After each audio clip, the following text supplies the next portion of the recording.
అనేక రాజకీయ ఆక్షేపణల నడుమ రాష్ట్రంలో ఓటరు జాబితా శుద్ధీకరణకు వేగంగా అడుగులు ముందుకు పడుతున్నాయి. ఏప్రిల్ లేదా మేలో స్పెషల్ ఇంటెన్సివ్ రివిజన్కు నోటిఫికేషన్ వచ్చే అవకాశం ఉంది. ఇప్పటికే రాష్ట్ర వ్యాప్తంగా ఫ్రీ ఎస్ఆర్ ప్రక్రియ శరవేగంగా సాగుతుంది. ఓటర్లు తస్మత్ జాగ్రత్త, ఏ మాత్రం నిర్లక్ష్యంగా ఉన్నా ఓటు హక్కు గల్లంతవుతుందని రాజకీయ విశ్లేషకులు హెచ్చరిస్తున్నారు.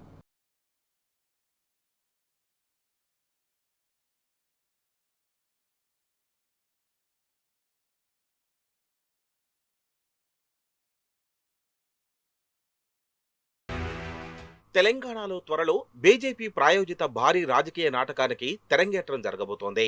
ప్రాంతీయ పార్టీల పుట్టిముంచే స్పెషల్ ఇంటెన్సివ్ రివిజన్ ప్రక్రియకు నోటిఫికేషన్ వెలువడనుంది. నడుమ ఓటర్ జాబితా శుద్ధీకరణ పేరిట ఎలిజిబుల్ ఓటర్ల రైట్ను కాలరాసే దిశలో వడివడిగా అడుగులు పడుతున్నాయన్నది ఎస్ఐఆర్ పై ఉన్న అపవాదు. పరోక్షంగా కేంద్రం కనుసన్నల్లో ఎన్నికల సంఘం ఈ ప్రక్రియను చేపట్టిందన్నది విమర్శ. దేశవ్యాప్తంగా ఇప్పటికే 2 దశల్లో ఎస్ఐఆర్ జరిగింది. థర్డ్ ఫేజ్ లో భాగంగా తాజాగా రాష్ట్రంలో ఈ ప్రక్రియను చేపట్టేందుకు కసరత్తు ముమ్మరమైంది. కాగా చీఫ్ ఎలక్టోరల్ ఆఫీసర్ రాష్ట్రంలో ఓవైపు ప్రీ ఎస్ఐఆర్ తంతును నిర్వహిస్తూనే మరోవైపు శాంతి భద్రతల సమస్య తలెత్తకుండా పగడ్బందీ ఏర్పాటు చేస్తున్నారు.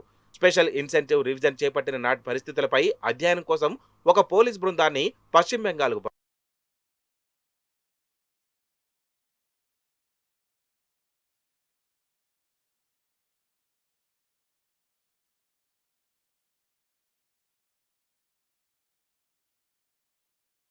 అనేక రాజకీయ విమర్శలు, సవాళ్ల మధ్య రాష్ట్రంలో స్పెషల్ ఇంటెన్సివ్ రివిజన్ మొదలు కాబోతుంది.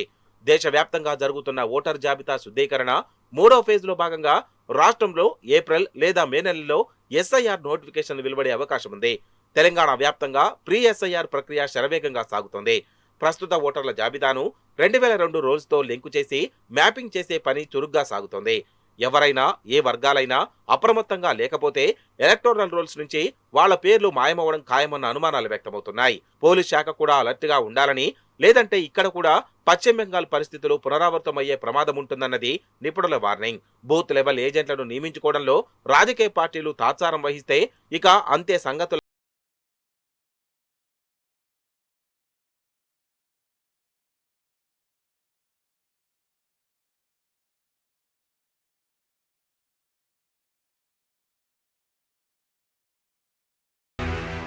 తాజా గణాంకాల ప్రకారం ప్రస్తుత ఎలక్టోరల్ రోల్స్ లు 2002 ఓటర్ లిస్టుతో లింకు చేసి మ్యాప్ చేసే ప్రక్రియ రాష్ట్ర వ్యాప్తంగా దాదాపు 55 నుంచి 60% పూర్తయింది. రాజధాని హైదరాబాద్ లో ఇది 28 నుంచి 30%గా ఉంది. మొత్తం 4 భాగాలుగా ఈ ప్రక్రియ సాగుతుంది. బూత్ లెవెల్ ఆఫీసర్లు ఇంటింటికి వెళ్లి వివరాలు సేకరించడం, ముసాయిదా జాబితా ముద్రణ, ఫిర్యాదుల అభ్యంతరాల స్వీకరణ, తుది జాబితా ప్రచురణతో ఈ తతంగం ముగుస్తుంది. ప్రతి ఇంటికి 4-5 సార్లు వెళ్లి వివరాలు సేకరించడం ద్వారా బిఎల్ఓలు ఎన్యూమరేషన్ లో కీలక భూమిక పోషించనున్నారు. పాస్పోర్ట్, రేషన్, ఆధార్ వంటి గుర్తింపు కార్డులను పరిశీలించి నిజమైన ఓటర్ల నమోదు చేస్తారు. తద్వారా డూప్లికేట్లు, మృతులు, ఇతర రాష్ట్రాలు, దేశాలకు వలస వెళ్లిన వారు, బోగస్ ఓటర్లు జాబితా నుంచి తొలగిపోతారు.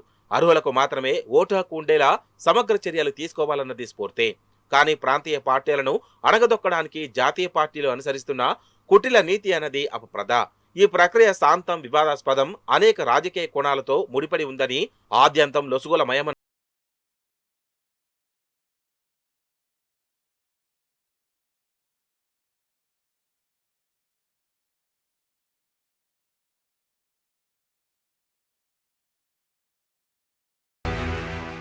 ఓటర్లు ఏమాత్రం ఏమరపాటుగా ఉన్నా ఓటు గల్లం ఎస్ఐఆర్ పై ఉన్న అపవాదు. జాబితాను శుద్ధి చేసే మిషన్లో కొన్ని వర్గాల ఓట్లు ఎగిరిపోతాయన్న ఆందోళనలు వ్యక్తమవుతున్నాయి. ఇప్పటికే దేశవ్యాప్తంగా 2 ఫేజుల్లో రివిజన్ జరిగిందని, పశ్చిమ బెంగాల్ లాంటి చోట్ల ఏకంగా 1 కోటి మంది పేర్లు ఓటర్ లిస్ట్ నుంచి ఎగిరిపోయాయన్న విమర్శలున్నాయి. రేపు తెలంగాణలో సైతం ఇది పునరావృతం కాదన్న గ్యారంటీ లేదని నిపుణుల భావన. ప్రధానంగా మైగ్రేషన్, ఇళ్ల మార్పు, 2002 డేటా పాతది కావడం లాంటి వాటి వల్ల మెజారిటీ ఓటర్ల ఇక వివాహిత మహిళలకు ఈ రిస్క్ మరీ ఎక్కువగా ఉండే ఆస్కారం ఉంది. ఇంటి పేరు వీళ్లకు ప్రధాన సమస్య.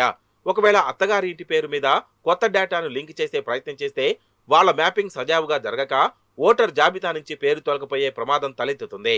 ఒక్కోసారి బిఎల్ఓలు కూడా తప్పుడు వివరాలను లింక్ చేసే అవకాశం ఉంటుంది. తద్వారా పేరు తొలగింపు నోటీసులు అందుకునే అవస్థ ఏర్పడుతుంది.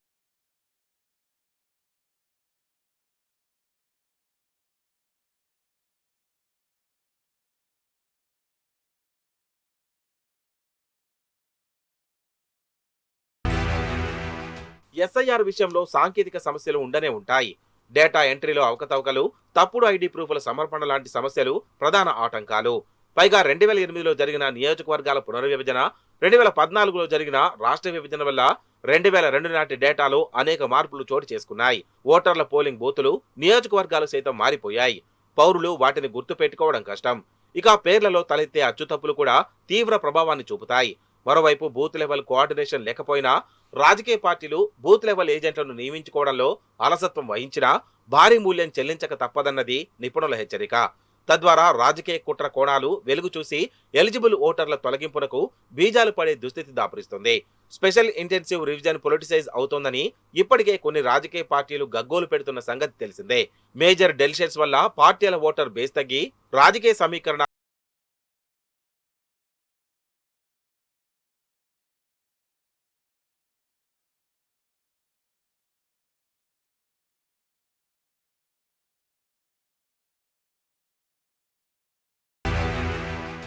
ఎస్ఐఆర్ లో భాగంగా ముందుగా ఎనిమినేషన్ ఫారంలు ఇస్తారు.